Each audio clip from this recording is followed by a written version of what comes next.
Welcome to my YouTube channel Shahbaz Very Biologist. Today we are going to learn about the chemical structure of nucleic acid. जैसे कि हमने previous lecture में पढ़ा था कि nucleic acid की discovery कैसे हुई और उसका जो है कैसे नाम आया, तो आज हम देखेंगे कि बेसिकली न्यूक्लिक एसिड हमारे पास क्या है। तो न्यूक्लिक एसिड हमारे पास जैसे बायोमॉलिक्यूल्स होते हैं, पोली बहुत लॉन्ग चेन्स रहते हैं, सेम हमारे पास न्यूक्लिक एसिड की पॉलीन्यूक्लियोटाइड चेन की बनी होती है। ठीक है, इसका क्या मतलब हुआ? पोली का मतलब होता है मेनी। ठीक है, जहाँ पे हम पोली का वर्ड आता है हमें पता है कि मेनी होता है। न्यूक्लियोटाइड, न्यूक्लियोटाइड का मतलब होगा कि बहुत ज़्यादा न्यूक्लियोटाइड मिलेंगे तो एक चेन बनेगी, that will be nucleic acid. अब क्वेश्चन ये आता है कि न्यूक्लिक एसिड की टाइप्स होती हैं। ठीक है, तो न्यूक्लिक एसिड हमारे पास दो टाइप की है, फर्स्ट सेकंड कोई नहीं है। बट अगर हम इवोल्यूशन की बात करेंगे तो हम कंसीडर करेंगे आरएनए को। क्यों आरएनए को करेंगे? बिकॉज अगर केमिकल इवोल्यूशन देखें तो आरएनए हमारे पास पहले बनता है। फर्स्ट ऑफ ऑल हमारे पास जो ओरिजिन ऑफ स्पीशीज हुई थी, जो बिल्कुल स्टार्ट में हार्डी और स्लूप का जो एक एक्सपेरिमेंट होता है, तो हमारे पास आरएनए पहले आया था। देन हमारे पास डिस्कवरी हुई थी डीएनए की। So if we say DNA comes from RNA, so it will be not wrong. ये हमारे पास सही आएगा क्योंकि ओरिजिन में पहले आरएनए ओरिजिनेट हुआ था, देन डीएनए हुआ था। अब RNA DNA both are composed of nucleotide, same nucleotide, but there is single difference. जब हम न्यूक्लियोटाइड का स्ट्रक्चर पढ़ेंगे तो हमें क्लियर हो जाएगा कि इन दोनों में क्या डिफरेंस है।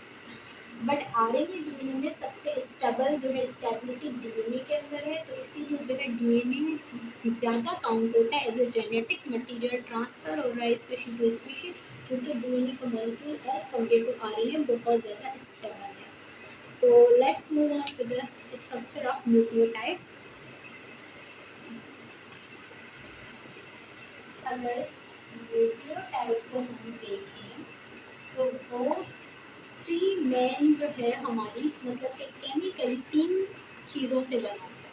ठीक है, एक तो हमारे पास आती है यहाँ पे शुगर। ठीक है, कौन सी जो घर में यूज़ करते हैं वैसी शुगर। सेकंड आपके पास एक चीज़ आ रही है, that is phosphate, phosphate group. इसको आप पीओ फोर भी कह सकते हैं। थर्ड हमारे पास एक चीज़ आती है जो कि नाइट्रोजीनियस बेस। अब नाइट्रोजीनियस बेस की भी अलग कहानी है कि ये हमारे पास 5 टाइप के नाइट्रोजीनियस बेस होते हैं, वो हम अलग से स्टडी करेंगे।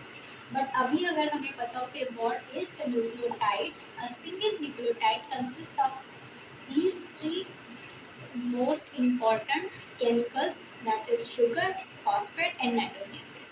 अगर हम डीएनए आरएनए की बात करें तो डीएनए में आपके पास हम कह रहे हैं डीऑक्सी। डीऑक्सी का मतलब है ऑक्सीजन क्या होगी हमारे पास कम होगी, यानी वैसे हमारे पास पेंटोज शुगर होती है, तो डीएनए के अंदर ये 4 मॉलिक्यूल्स ऑफ ऑक्सीजन हो जाते हैं। That's why it is known as a deoxyribose sugar.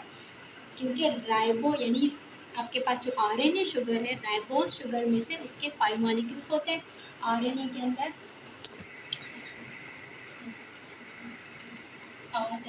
RNA molecule में ये 5 शुगर पेंटोज शुगर होती है, जबकि डीएनए के अंदर एक ऑक्सीजन का मॉलिक्यूल कम हो जाता है, इसलिए हम इसको कहते हैं डीऑक्सीराइबोज शुगर और डीऑक्सीराइबो न्यूक्लिक एसिड।